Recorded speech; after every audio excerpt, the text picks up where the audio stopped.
Hampir mati. Banyak sekali. Jadi saya tetap percaya bahwa Tuhan akan menyelamatkan saya. Karena dia punya rencana di dalam kehidupan saya. Tuhan punya maksud tertentu kenapa saya masih dibuat hidup sampai sekarang. Itu. Jadi kalau kemarin ketahuan positif COVID, ya mungkin inilah waktunya, saya bilang gitu. Mungkin inilah waktunya Saifuddin Ibrahim harus mati bahagia bersama COVID. Tapi sekali lagi, Tuhan jangan matikan saya karena COVID, gitu. Aku telah disalibkan dengan Kristus. Jadi tidak punya keinginan lain, tidak punya cita-cita hobi yang macam-macam, apalagi Saifuddin Ibrahim sedang memelihara burung begitu. Aduh, saya nggak bisa pelihara burung karena saya harus meninggalkan rumah itu, meninggalkan tempat. Nanti burung saya siapa yang memelihara? Terus, mikirnya macam-macam. Kalau saya pelihara burung di rumah, umpama saya punya hobi seperti itu. Saya tidak punya hobi-hobi yang bukan berarti Anda tidak boleh, silakan saja gitu. Kalau Anda punya pembantu banyak, kemudian ada yang memelihara burung, ada yang memelihara bayi Anda, memelihara anak Anda, yang mengantar sekolah anak Anda, itu perlu banyak pembantu.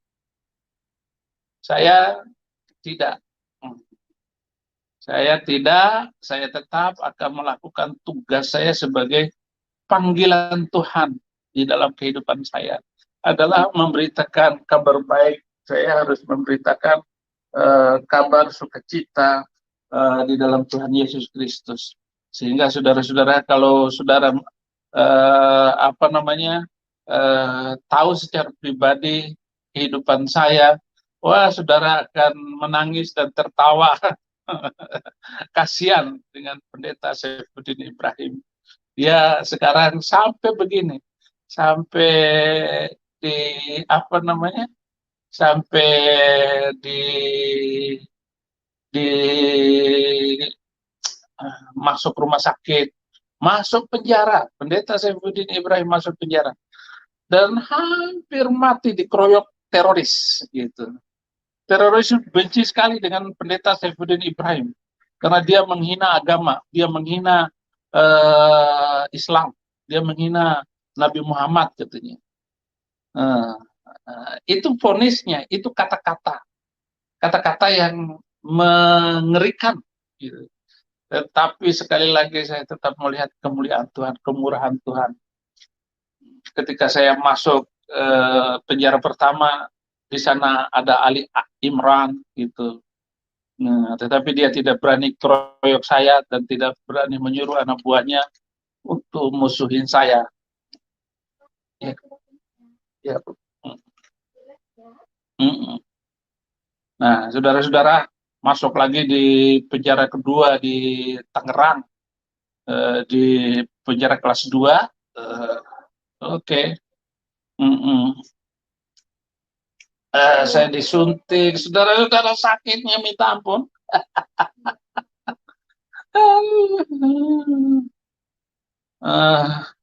Terus di penjara itu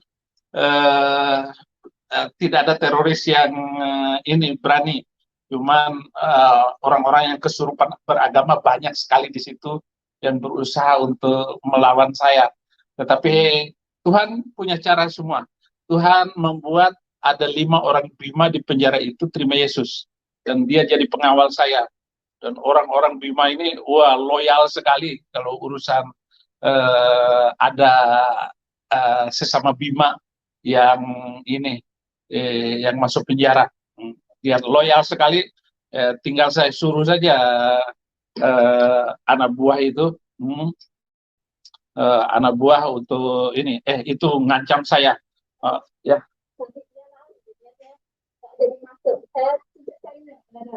Oh gitu.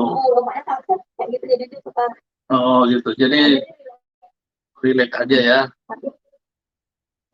Itu kan ada ya kelihatan itu. Oh. Oke.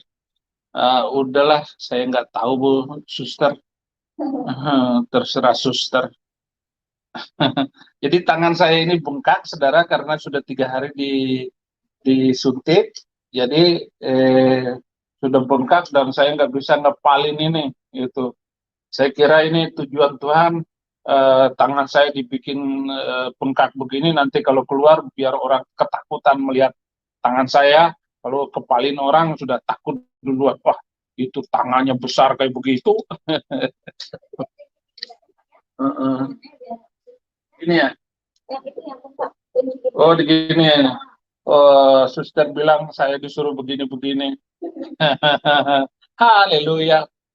Nah, sampai di mana tadi kita ngomong tadi? Oh, teroris. Di penjara ketiga, yaitu penjara kelas 1 Tangerang, setelah saya dipindahkan. Ini penjara ini mungkin ada lebih dari 7 bulan saya tinggal. Di dalam penjara ketiga ini ketemu dengan 5 orang teroris. Teroris Sarinah, bom Sarinah dulu itu. Oh, dia hampir tiap hari dia dia berantem dengan saya.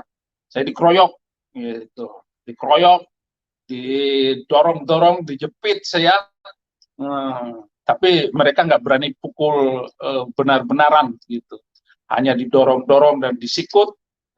Ya saya jatuh lah, dikeroyok 5 orang, gitu. Mereka masih muda semua, gitu. Mereka masih muda semua. Saya sudah umur 55 tahun. Sudah 54 tahun waktu itu. Tapi saya harus tetap bahagia di dalam keadaan apapun, walaupun dikeroyok seperti itu. Dan akhirnya, saudara, saya harus mengakali mereka, akalin mereka. Bagaimana saya bisa berdialog dengan dia? Mereka nggak mau bertemu, ngobrol apa, nggak mau juga. Sampai akhirnya, saudara-saudara, saya harus melatih 50 orang napi di dalam penjara itu. Dan setiap hari saya perlu 50 bungkus nasi. 50 bungkus nasi karena melatih 50 orang napi untuk menginjil. Oke, saya harus melatihnya. Dan ternyata teroris ini yang menyiapkan 50 bungkus nasi. Dan setelah dia tahu bahwa yang membeli 50 bungkus nasi ini adalah pendeta Saifuddin Ibrahim, baru dia diam. Mamon mengalahkan teroris. Jadi mamon itu, kata Tuhan Yesus, pakailah mamon untuk pergaulan.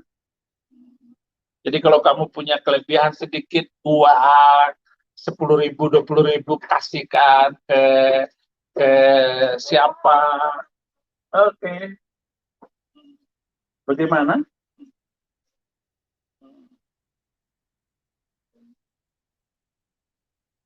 Ya, mamon pakai untuk pergaulan. Jangan pelit, jangan pakailah uang untuk mempengaruhi orang, gitu. Bukan apa-apa, gitu. Tapi itu cara untuk mempengaruhi dan menggoda iblis supaya iblis itu tunduk juga. Dan setelah mereka tahu bahwa yang membeli 50 bungkus nasi setiap Senin dan Kamis itu adalah pendeta Saifuddin Ibrahim dan timnya, barulah teroris itu diam.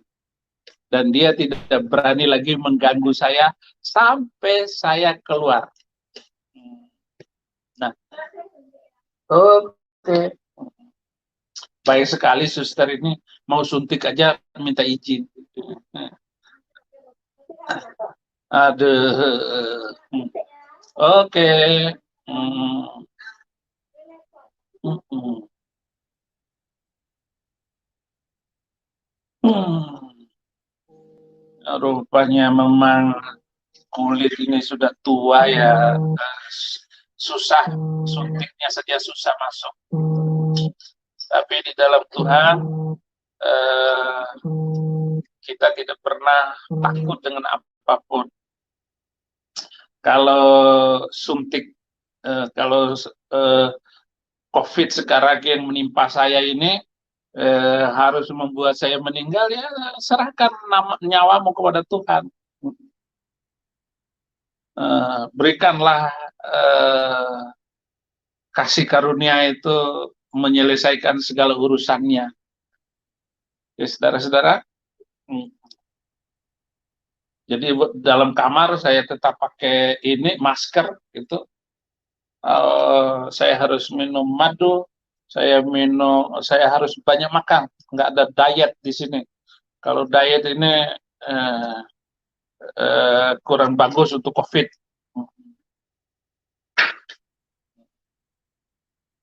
Jadi saudara-saudara coba lihat itu, dua orang dokter sedang, sudah ya, aduh. Hmm.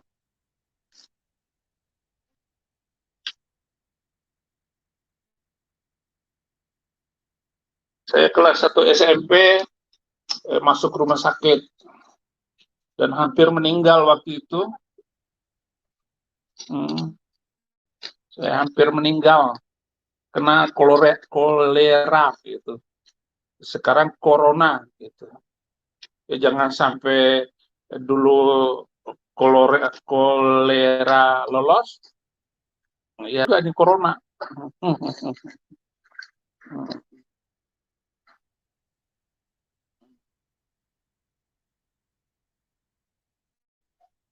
Sudah enggak? Sudah bisa masuk? Oke. Iya. Biar kalian bisa nonton bagaimana uh, COVID yang luar biasa ini di seluruh dunia, bukan Indonesia saja. Bagaimana COVID ini telah mengubah dunia, mengubah ilmu kesehatan, membuat manusia untuk mencari obat. Jadi kalau bisa nggak usah masuk rumah sakit, satu pil diminum langsung sembuh. Tapi apa ada? Kita nggak tahu bagaimana kecanggihan eh, masa depan ini dengan pengaruh COVID yang luar biasa, membuat para ilmuwan untuk mencari solusi obat kesehatan yang canggih, karena ini salah satu wabah virus yang hebat di dunia hari ini. Beberapa juta manusia mati karena COVID. Tapi bagi kita, kita tidak pernah ragu, kita tidak takut dengan COVID. Yang kita takut anak cucu kita mati dalam kegelapan yang tidak mengenal firman Tuhan, tidak mengenal kehidupan, bahwa hidup itu adalah hidup yang kedua setelah kita terima Yesus dan masuk surga bersama Yesus Kristus. Orang kalau nggak kenal itu, ya percuma dia hidup cuma sebentar di dunia dan dia akan mati binasa di neraka. Itu yang lebih penting pesan saya di sore hari ini. Terima kasih banyak, karena nanti sebentar lagi saya akan ada 2 Zoom yang akan saya laksanakan Zoom live di ya. Thank you, thank you, thank you. Uh, uh, oh gitu, ya. Yeah. Ada ini 2 kantong infus setiap hari itu untuk masukkan vitamin, untuk masukin obat, untuk masukin bahan makanan gitu.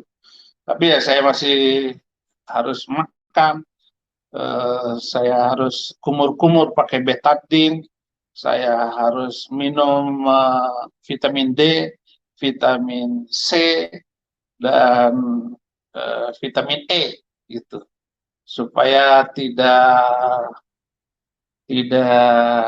apa namanya, tetap terpelihara kesegaran, dan saya juga tetap pakailah apa untuk membuat kulit saya jangan sampai kering. Terima kasih atas doa Anda seluruhnya, semuanya, gitu ya. Ini banyak sekali yang komentar supaya saya cepat sembuh, bekerja di ladang Tuhan. Semangat Pak Saifuddin, Tuhan menyertaimu. Di Arya mau tanya, ya tanya saja di Arya gitu. Semoga Allah masih memberi umur panjang dan memberi hidayah. Bertaubatlah. Ya, saya sudah bertaubat. Saya bertaubat, taubat kepada Yesus Kristus. Bertaubat itu bukan kepada nabi palsu dan Tuhan yang tidak dikenal. Itu enak aja. Jona Banana. Agar keluarga Pak Saifuddin, anak-anak, waduh, larinya cepat sekali.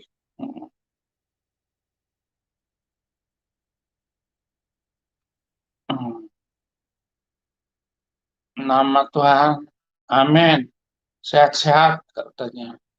Crown mujizat itu nyata. Haleluya, benar, mujizat itu nyata.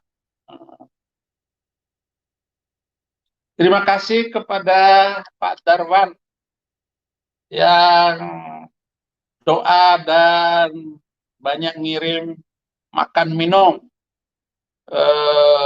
Lena ini luar biasa memasukkan saya ke dalam rumah sakit. Dia bisa merayu saya masuk rumah sakit. Ternyata saya nggak bisa keluar. Aduh, kamu ini hebat, Lena. Bisa merayu saya masuk rumah sakit. Gitu. Kemudian terima kasih juga untuk Pendeta Yesaya Pangyabali. Dia masih nunggu di ini oleh Lena dikasihkan guest house di sini supaya dia nggak pusing. Dan sound anak rohani yang sedang saya tumbuhkan mentalnya